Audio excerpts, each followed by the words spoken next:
I needed to get on with my life, so I did.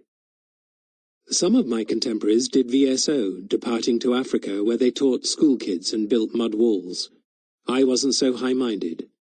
Also, back then, you somehow assumed that a decent degree would ensure a decent job sooner or later.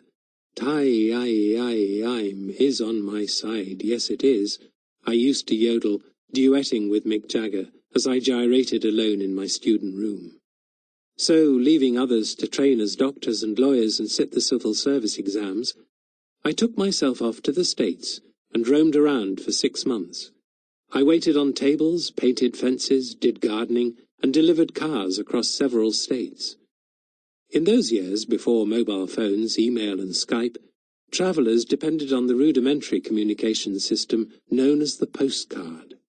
Other methods, the long-distance phone call, the telegram, were marked for emergency use only.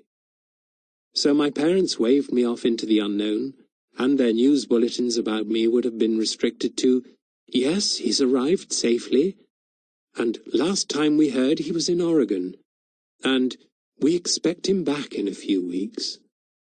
I'm not saying this was necessarily better, let alone more character-forming, just that in my case, it probably helped not to have my parents a button's touch away, spilling out anxieties and long-range weather forecasts, warning me against floods, epidemics and psychos who preyed on backpackers. I met a girl while I was out there, Annie. She was American, travelling around like me. We hooked up, as she put it, and spent 3 months together. She wore plaid skirts, had grey-green eyes, and a friendly manner. We became lovers easily and quickly. I couldn't believe my luck.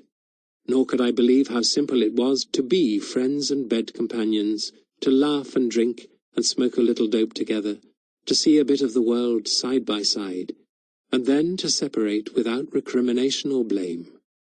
"Easy come, easy go," she said, and meant it.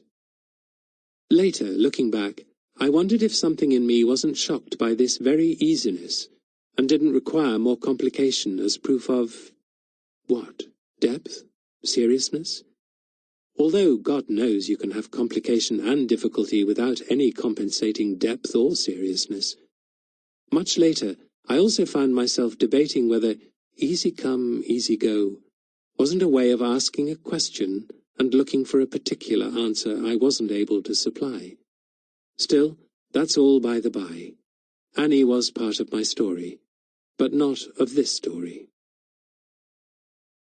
My parents thought of getting in touch when it happened, but had no idea where I was. In a true emergency, presence required at a mother's deathbed, I imagine the Foreign Office would have contacted the embassy in Washington, who would have informed the American authorities, who would have asked police forces across the country to look out for a cheerful, sunburnt Englishman who was a little more self-assured than he had been on his arrival in the country. Nowadays, all it takes is a text message. When I got home, my mother gave me a stiff-armed, face-powdered hug, sent me off for a bath, and cooked me what was still referred to as my favourite dinner, and which I accepted as such, not having updated her for a while on my taste buds. Afterwards, she handed me the very few letters that had arrived in my absence. "You'd better open those 2 first." The top one contained a brief note from Alex. "Dear Tony," it read. "Adrian died. He killed himself. I rang your mother, who says she doesn't know where you are. Alex." "Shit," I said, swearing for the first time in front of my parents. "Sorry about that, lad." My father's comment didn't seem exactly up to the mark. I looked at him and found myself wondering if baldness was inherited, would be inherited. After one of those communal pauses, which every family does differently, my mother asked, "Do you think it was because he was too clever?" "I haven't got the statistics linking intelligence to suicide," I replied. "Yes, Tony, but you know what I mean." "No, actually, I don't at all." "Well, put it like this. You're a clever boy, but not so clever as you'd do anything like that." I gazed at her without thinking, Wrongly encouraged, she went on. "But if you're very clever, I think there's something that can unhinge you if you're not careful." To avoid engaging in this line of theory, I opened Alex's second letter.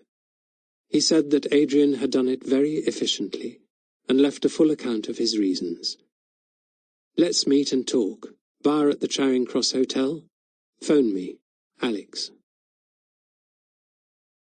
I unpacked, readjusted, reported on my travels, familiarized myself again with the routines and smells, the small pleasures and large dullnesses of home. But my mind kept returning to all those fervently innocent discussions we'd gone in for when Robson hanged himself in the attic, back before our lives began. It had seemed to us philosophically self-evident that suicide was every free person's right, a logical act when faced with terminal illness or senility, a heroic one when faced with torture or the avoidable deaths of others, a glamorous one in the fury of disappointed love. See great literature. None of these categories had applied in the case of Robson's squalidly mediocre